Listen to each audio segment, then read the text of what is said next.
Hey guys, welcome back.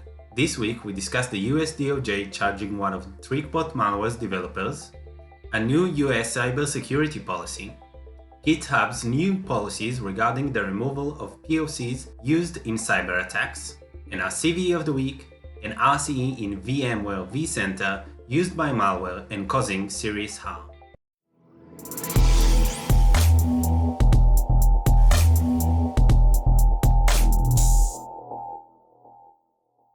Last week, the US Department of Justice charged a Latvian woman for her alleged role in the development of the Trigbot Malware.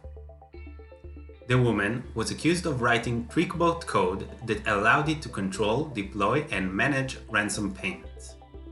Trickbot is a modular banking Trojan that was initially designed to steal sensitive data but is now used for discreetly dropping additional malware inside infected systems in order to perform various malicious tasks.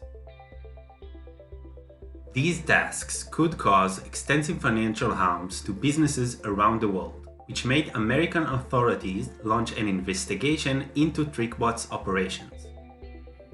This investigation eventually led them to this arrest, which is another small victory in the fight against ransom gangs. In other news, after the recent cyber attacks against American companies and government entities, the US published new policies meant to boost the country's cybersecurity capabilities. Named Section 702, this policy allows the US to conduct targeted surveillance on foreign individuals located outside the United States that are posing a threat to the country's cybersecurity. The main purpose of this new policy is to track down cybercriminals, but it might unintentionally also harm the work of security researchers and vendors trying to improve the overall state of cybersecurity. Researchers should be extra careful when looking for vulnerabilities in organizations that are connected to the US in any sort of way. We advise you to read the rules and guidelines published by the DOJ concerning this type of research to ensure that you do not violate any laws. Moving on, GitHub released new policies regarding publishing POCs of vulnerabilities that are being exploited in the wild. These new policies came after a researcher published a proof of concept for the Microsoft Exchange vulnerability that was exploited heavily in March 2021. After becoming aware of this POC, GitHub swiftly removed it from the platform in order to protect Microsoft. This caused an immediate backlash from researchers, who felt that GitHub was policing the disclosure of legitimate security research simply because it was affecting a Microsoft product. GitHub listened to these complaints and, after conducting a community survey, announced new policies regarding these kinds of situations. From now on, GitHub will not allow the posting of repositories that support unlawful attacks and the spreading of malware. However, these kinds of repositories could be approved by GitHub if they are found to have a dual use, meaning that the repository's content could be used for information sharing and research as well as malicious purposes. Now, for our CVE of the week, an RCE vulnerability in VMware vCenter that is being exploited in the wild.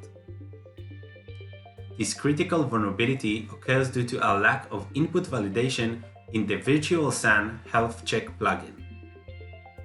A hacker that has network access to port 443 could abuse this lack of validation to execute commands with unrestricted privileges on the operating system.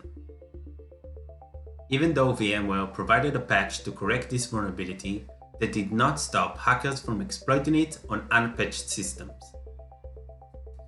A Python-based malware was then upgraded to a worm and started targeting unpatched vCenter servers by exploiting this vulnerability, adding the infected servers to its network of IRC botnets. This malware, named Freakout, could allow its operators to launch DDoS attacks, install backdoors, steal network traffic, and install crypto miners on infected machines. Thousands of unpatched servers were already exploited by Freakout, and the malware doesn't seem to stop looking for new victims. We advise all users of these systems to patch their systems as soon as possible to protect themselves against this harmful malware. That's it for now. More details about what we just mentioned can be found in the description below.